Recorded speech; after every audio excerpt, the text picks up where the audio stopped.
Hi guys, कैसे हैं आप सब लोग।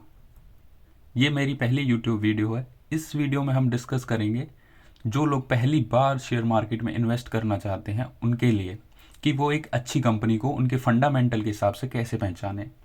और आप शेयर मार्केट में नए हैं तो सबसे पहले आपको एक डीमैट अकाउंट खुलवाना होगा।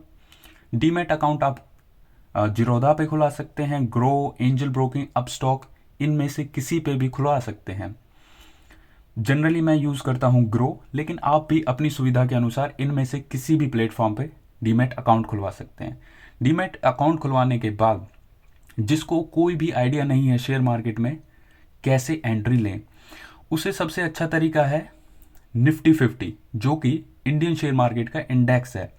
इसमें इंडिया की टॉप 50 कंपनीज लिस्टेड हैं और वो लिस्टेड हैं according to their market cap.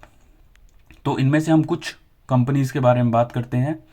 पहली कंपनी है रिलायंस इंडस्ट्रीज, जो इंडिया की सबसे बड़ी लार्ज कैप कंपनी है। उसके बाद TCS, HDFC bank, Infosys, Hindustan Unilever limited, ICIC bank, SBI और भी बहुत सारी कंपनीज हैं।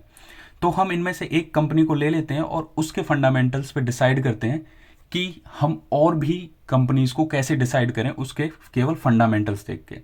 तो हम बात करते हैं रिलायंस इंडस्ट्रीज की। ये है रिलायंस इंडस्ट्रीज के फंडामेंटल्स। अगर हम इसका मार्केट कैप देखें तो ये है 18 लाख करोड़ का। तो ये एक लार्ज कैप कंपनी है। कोई भी कंपनी जिसका मार्केट कैप 20,000 करोड़ से जाता है वो लार्ज कैप कंपनी है। और generally large cap company less volatile consider की जाती हैं। इसका मतलब है कि अगर कभी शेयर मार्केट गिरता है तो इनका शेयर प्राइस कम गिरेगा as compare to small cap और मिड कैप कंपनीज। दूसरी चीज हम देखते हैं आरओई। ये है रिटर्न ऑन इक्विटी। अगर हम इसे लेमैन की भाषा में समझें और सिंपल भाषा में समझें तो ये अर्निंग है कंपनी की पर इक्विटी शेयर पे। तो अगर जितना ज़्यादा ये होगा उतनी ही कंपनी की रिटर्न है इक्विटी पे। दूसरी चीज़ हम देखते हैं पी बाई ई रेशो। ये है प्राइस टू अर्निंग।